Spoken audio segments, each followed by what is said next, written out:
Hey, before this video starts, I'd like to give a quick shout out to all the amazing people you're seeing on screen right now for supporting me on Patreon, and an extra special shout out to Theory Periastron, Below Flames, Lucky Boy, Kelman Foz, AllTZX, Notice Astra, and Mama Please for supporting me at the Outrageous Builders Club tier. If you'd like to join them and gain access to an exclusive Discord server and early access to these videos, check out the link on screen and in the description.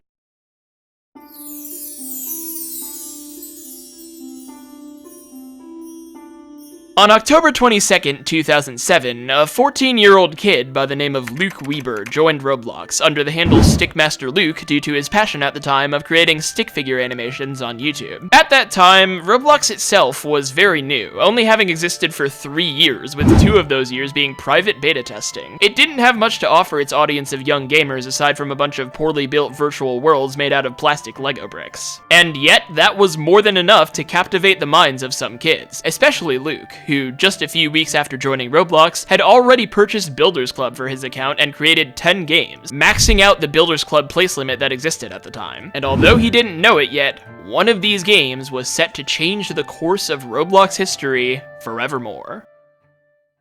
And it was this one. Yeah, I don't know if you noticed, but Natural Disaster Survival isn't on that list. That comes right after this video's sponsor, War Thunder. If you're looking for an epic action game where you battle it out with fellow players using dozens of unique and powerful military vehicles, War Thunder is right up your alley. It's 100% free to play and it's available on PC, Mac, PlayStation, and Xbox. In War Thunder, you'll get to select from a massive arsenal of tanks, planes, helicopters, and ships from the mid-20th century to the present to take down opponents in perfectly simulated fierce military conflicts. All vehicles are fully customizable, both visually with cosmetic add-ons and skins, and technologically with a wide range of upgrades available. It has an immersive combination of stunning and constantly improving physics and graphics, incredible details on every single vehicle and environment, and a wide range of technologies like guided missiles, nuclear strikes, and drone strikes. Even vehicle damage is realistic and devastating, with things like exploding fuel tanks and disabled tank tracks taking the place of a simple health bar. With the recent Alpha Strike update, War Thunder has more to offer its players than ever before. They've added Hungarian aviation, a plethora of new modern and classic equipment, and a new map called North Holland. They've also improved visual effects and gameplay based on community feedback. Download War Thunder for free by using the link in the description. All new players and those who haven't played War Thunder for half a year or more will receive some special bonuses: week-long rentals and free unique skins for the P-40E1 aircraft and M4 tank, a special Eagle of Valor decorator, 100,000 silver lions, 3 free premium vehicles, a week of premium, and more. Hurry though, because the American vehicle bonus season is ending soon. Huge thanks to War Thunder for the sponsor. Now back to the video. Wizard Wars Teams was a game that would pit 2 rival teams of wizards, both of which occupied their own little castles on opposite sides of a large grass field, against each other. The object, like most Roblox fighting games at the time, was simply to kill as many members of the other team as possible, using spells cast via a supply of mana. Unlike Luke's other games, it actually wasn't an original creation of his, at least not entirely. The original Wizard Wars was created by Roblox's creative director Shedletsky under an alternate account, with the express purpose of having people copy it and see how its scripts work. Luke simply added another team and replaced all the catapults and whatever the heck this thing is with a second castle for the second team. And for some miraculous reason, this was enough to get Luke his first ever popular game, at least by his definition of popular back then, which was a double-digit concurrent user count. Wizard Wars Teams netted a grand total of just under 14,000 visits by July of 2008. Small potatoes compared to the likes of Ultimate Paintball, which had over 300,000 by then, but for 2008, it was nothing to sneeze at. But repeatedly killing other players is a pretty simple and repetitive mechanic, and a game where that's all you do can't stay popular forever. Luke wanted to create bigger, better, and more successful games, but remember, he'd already maxed out the limit of active places he could have long ago. The only way he could create a game better than Wizard Wars Teams at this point was by replacing it with a new game. So that's what he did. Wizard Wars Teams was permanently wiped off Roblox and replaced with a new game called Medieval Clash, a game where 2 rival teams of medieval knights would don suits of armor and swords and try to kill as many rival team members as possible. And wait a minute, this is just Wizard Wars without the spells, isn't it? Doesn't really matter though, because Medieval Clash did numbers, much more than Wizard Wars Teams ever did. By the beginning of 2010, it had exploded to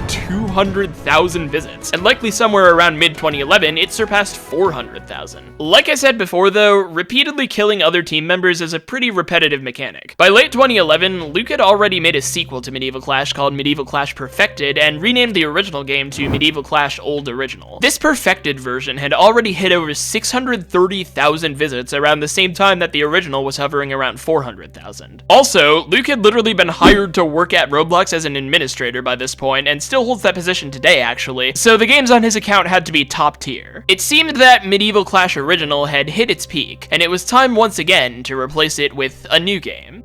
And that's where things get interesting.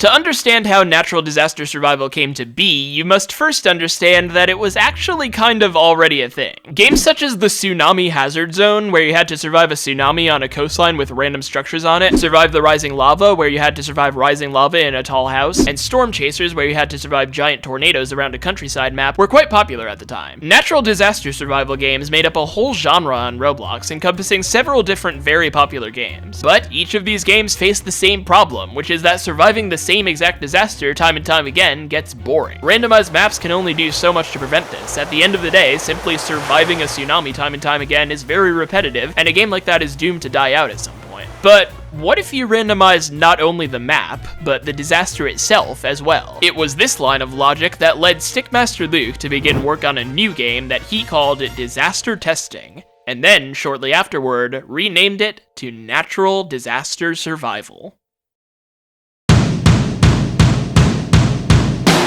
Upon the game's release, there were 8 different maps that you had the potential to spawn in. Trailer Park, Surf Central, Sunny Ranch, Rakish Refinery, Glass Office, Fort Indestructible, Sky Tower, and Happy Home.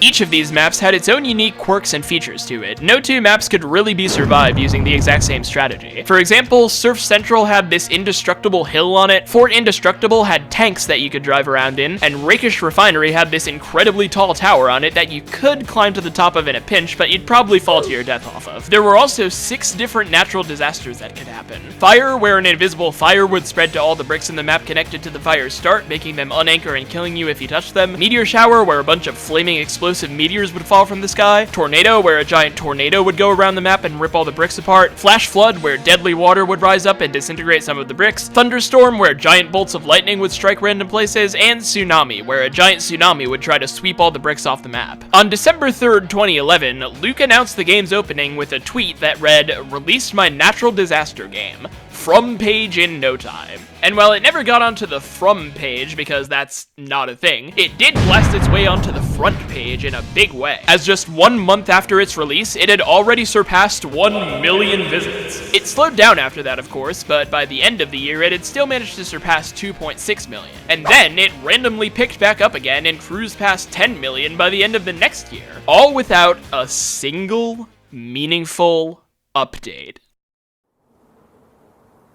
Yes, you heard me right. For 2 years after Natural Disaster Survival first opened, not a single noticeable front-end update was made to the game. 2 new maps were added around a month after the release, Raving Raceway and Arch Park, but aside from those, from 2012 to 2014, the game remained largely the exact same. Really puts the time between doors updates into perspective, doesn't it? Most games, when faced with this, would slowly taper off in visits and then die a pathetic death with no one a decade into the future remembering them.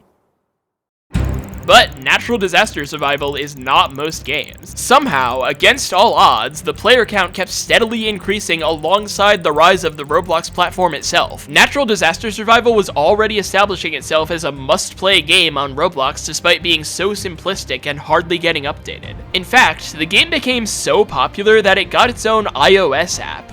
According to Stickmaster Luke himself, who I actually managed to interview for this video by the way, there was a point in time when Roblox was considering shipping certain games as standalone apps, and because NDS was so popular and Luke was an admin, he was able to coordinate with the Roblox engineers to have one of the very first and only ones ever made be his game. It shipped under the title Survive the Disasters, which happened to be the title of another very popular game at the time, so it was misleading as heck, and it was pretty much just Roblox, but the only game you could play through it was Natural Disaster Survival. It helped the game's popularity a little bit at the time, and it was also the subject of Ethan Gamer TV's first ever Roblox YouTube video, but it doesn't really factor that much into NDS's history in the long run. It's just a fun little factoid I thought I should throw in here. The real booster for NDS's popularity would come just a couple weeks later, when NDS received the first big update it had gotten since its release. 5 new disasters were added to the game, nearly doubling the amount that it released with. We got Earthquake, which would shake the map around a bunch and usually sweep all the buildings off the island. We got Volcanic Eruption, which would spawn an active volcano that would fire giant lava cubes all over the island. We got Sandstorm, which would spawn sand clouds that would cause buildings' bricks to turn into sand and fly at people with deadly force. We got Blizzard, which would slowly damage you if you were outside and would slowly erode buildings away. And we got Acid Rain, which was pretty much the same thing except with acid instead of snow. We also got a new map, Coastal Quickstop, a server-wide leaderboard displaying how many survivals each member had, and even a new game mode, Double Disaster, which would happen randomly and cause 2 disasters to occur at once. It was a beloved update. Players were loving it, the amount of visits to the game soared, then Stickmaster Luke dropped off the face of the earth again. Around the time he dropped that big 2014 update, Luke began work on a new game. Called the Disaster Games, it was meant to act as a far more competitive brother to natural disaster survival. In it, players had a limited amount of lives. They would get 3 for free the very first time they played the game, and could then get an additional free life once every 5 minutes, or purchase them for Robux once they ran out. With 0 lives, however, they couldn't play the game. To make it more competitive, they were able to push or trip each other as well. And if they wanted, they could buy a hammer that would allow them to destroy bricks, or a balloon to allow them to jump higher. They would lose these tools every time they died though, just like lives. It was an interesting idea, but considering that all it ended up amounting to was a copy of natural disaster survival where you couldn't play as much and you could barely customize your avatar, it didn't get nearly as popular as the original game, and Luke abandoned it after just a few months, last updating it on May 16th, 2014, the day after my 10th birthday. But even after Luke abandoned the disaster games, updates to the original game were still minimal. As months stretched into years and 2015 came and went, there were once again no new disasters or maps coming out.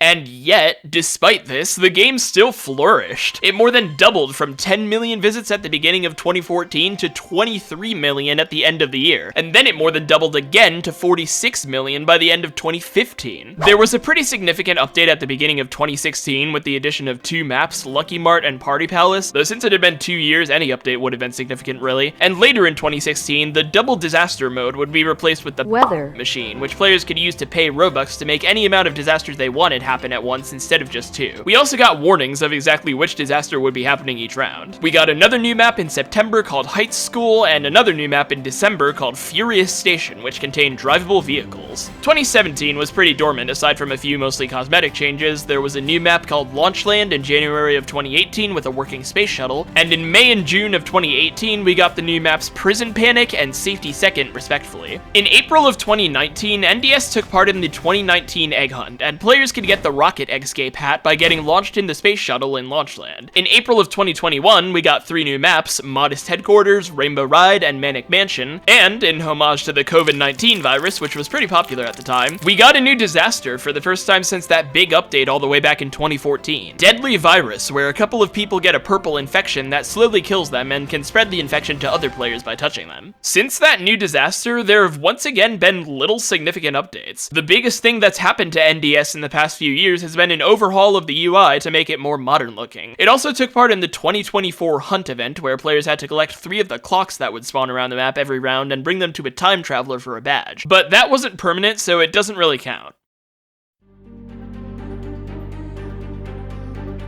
So, now comes the question. There have been many Roblox games over the years that stopped updating for anywhere from a couple of years to a couple of months and completely died off as a result. And there have been just as many Roblox games over the years that have kept consistent with updates and still died out despite that. Stickmaster Luke is a well-paid Roblox admin. He doesn't need the income from his Roblox games to help him stay afloat, so it's no wonder why he doesn't update them much. But Natural Disaster Survival is just seemingly built different. No matter how infrequently it's gotten major updates over the years, it's stayed popular, scaling in concurrent players as more and more new players joined Roblox. In terms of concurrent users, it still ranks well within the top 50 games on Roblox, usually pulling an average CCU count of 8,000 to 12,000 players. How, in 2024, nearly 13 years after its opening, is this incredibly simple game about surviving 12 different disasters on 22 different maps still so incredibly popular?